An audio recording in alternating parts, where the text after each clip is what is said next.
ദാടാ പാലേ. ഇന്ന് പാല് കുറവാണല്ലോ ഇവിടെ. എന്തോ പറയാനേട്ടാ, പശു പാലിട്ട് കളഞ്ഞു.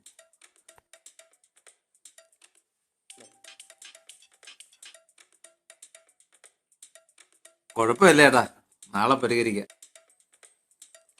ശരി ശരി.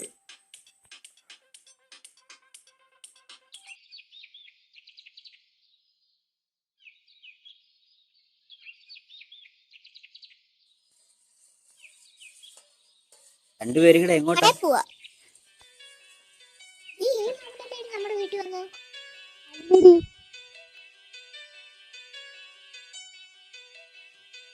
എനിക്കൊരു പോണ്ട മാമ, എനിക്കൊരു ലേസ്.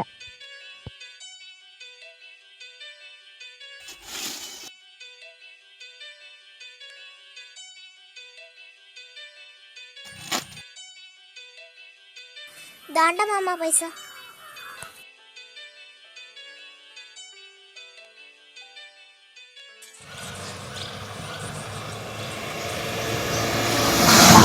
എടേ, നമുക്കൊരു ചായ കുടിച്ചാലോ? ശരിയാ. അജു, ചായക്കട.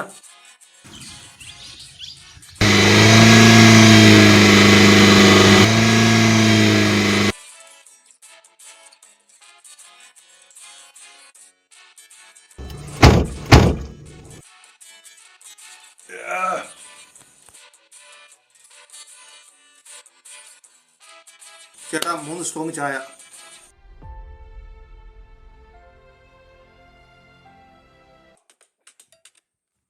ഫോണിന്റെ റേഞ്ച് പോയി.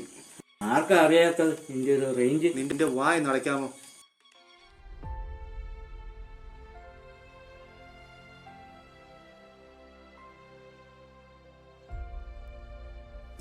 സ്ട്രോങ് ചായ. എല്ലാരും ഒന്ന് സ്ട്രോങ് ആകട്ടെ. ചേട്ടാ, ഇന്നത്തെ ഭാഗ്യം. ചേട്ടാ, ഒരു സോഡ. മോനെ രമേശ്, ടിക്കറ്റ് ഒന്നും വിട്ടില്ലേടാ? കച്ചവടം വളരെ മോശം ചേട്ടാ. ഇതാ സോഡ.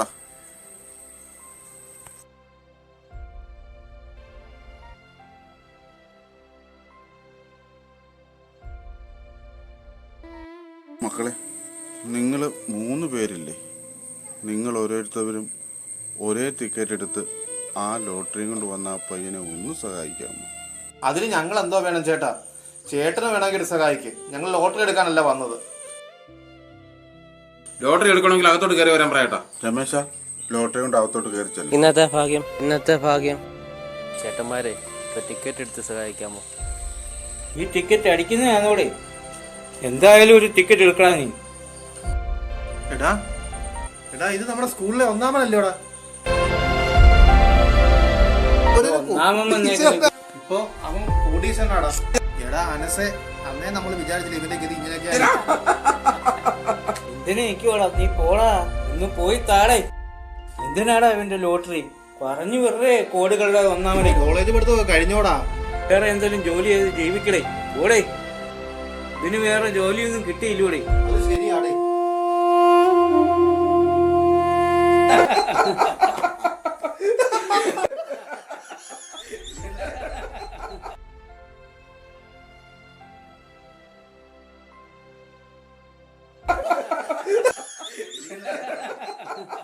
നിർത്തു മക്കളെ, നിങ്ങൾ പറഞ്ഞത് ശരിയാ.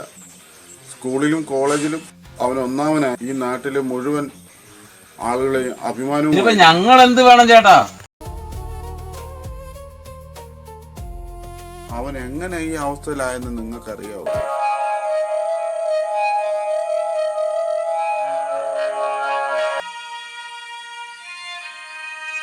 വർഷങ്ങളായി കിടപ്പിലായ ഒരമ്മ, സുഖമില്ലാത്ത ഒരഞ്ഞ്,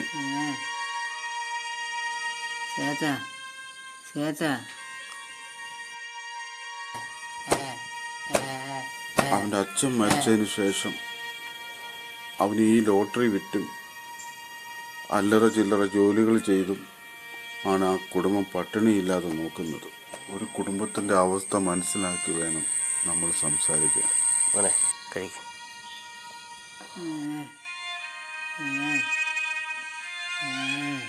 കഴിഞ്ഞ ജന്മത്തിൽ അവന്റെ അച്ഛനും അമ്മയും എന്തോ പുണ്യം ചെയ്തത് കൊണ്ടാണ് ഇതുപോലൊരു മകനെ അവർക്ക് കിട്ടിയത്. അവൻ്റെ അവസ്ഥ വളരെ മോശമാണ്. ചേട്ടാ ഞങ്ങളുടെ എത്രയായി? 30 രൂപ. അതിരിക്കട്ടെ ചേട്ടാ. മോശമായി പോയി. മനസ്സെ ഇത്രയും വേണ്ടായിരുന്നു. മക്കളെ അവിടെ ഒന്ന് നിൽക്കണേ. മക്കളെ ഒന്ന് ആലോചിച്ച് നോക്കി. ഇതേ പ്രായത്തിൽ നിങ്ങളെ പോലെയുള്ള എത്രയോ കുട്ടികളുണ്ട്. പാൻറ്റും കോട്ടും ഇട്ട് കഞ്ചാവും വെള്ളവും അടിച്ച് അമ്മയെയും അച്ഛനെയും തല്ലി സ്വന്തം പെങ്ങന്മാരെ പീഡിപ്പിച്ച് സ്വന്തം ചേട്ടനെ വെട്ടിക്കൊന്നു. ഇങ്ങനെയൊക്കെയാ നടക്കുന്ന ഈ കൊച്ചു കേരളത്തിൽ. ഒന്ന് പെട്ടെന്ന് കേറണടാ.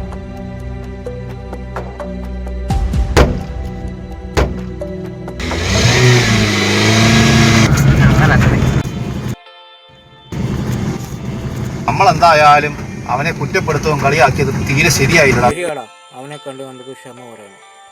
നമ്മളിനി ഒരു കാര്യങ്ങളും സത്യാവസ്ഥ അറിയാതെ ആരുടെ നമ്മളൊന്നും പറയട്ടെ. അത് ശരിയാ. എടാ അവന്റെ വീട് അറിയത്തില്ല ഒന്നും. നമ്മൾ ആ സ്കൂളിൽ പഠിക്കുന്ന സമയത്തെങ്ങാണ്ട് നമ്മൾ അവനെ കണ്ടുള്ള പരിചയമുള്ളൂ. പിന്നീട് നമ്മൾ കണ്ടിട്ടില്ല, ഒന്നുമില്ല.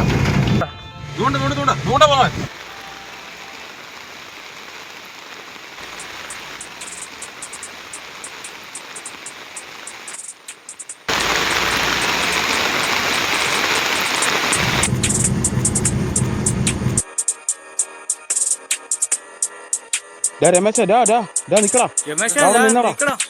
നിക്കടാ. ഈ ലോട്ടറി കൊണ്ട് പോയി കഴിഞ്ഞ് നിന്റെ സങ്കടങ്ങളും വിഷമങ്ങളും നിന്റെ അവസ്ഥകളും ഒക്കെ ആ ചായക്കടക്കാരൻ ചേട്ടൻ പറഞ്ഞു ക്ഷമിക്കാഞ്ഞടാ. എടാ ഞങ്ങൾക്ക് ചായ കുടിക്കാൻ തോന്നിയിട്ടല്ലോടാ നിന്നെ ഒന്ന് കാണാൻ പറ്റിയത്. നീ ഞങ്ങളോട് ക്ഷമിക്കടാ. എടാ ഇന്നു മുതൽ നീ ഒറ്റയ്ക്കല്ലടാ, ഞങ്ങളും ഉണ്ടാ നിന്റെ കൂടെ. എടാ രമേശ, അന്നും ഇന്നും നീ തന്നെടാ ഞങ്ങളുടെ ഒന്നാമൻ. ഒരു വാക്കുകൊണ്ട് മനസ്സുകളും ജീവിതങ്ങളും തകർക്കാൻ കഴിയും. എന്നാൽ ഒരു സ്നേഹസ്പർശമുള്ള കരങ്ങളുണ്ടെങ്കിൽ തകർന്നുപോയ ഏതൊരു ജീവിതങ്ങളെ കൈപിടിച്ച് കയറ്റാൻ കഴിയും.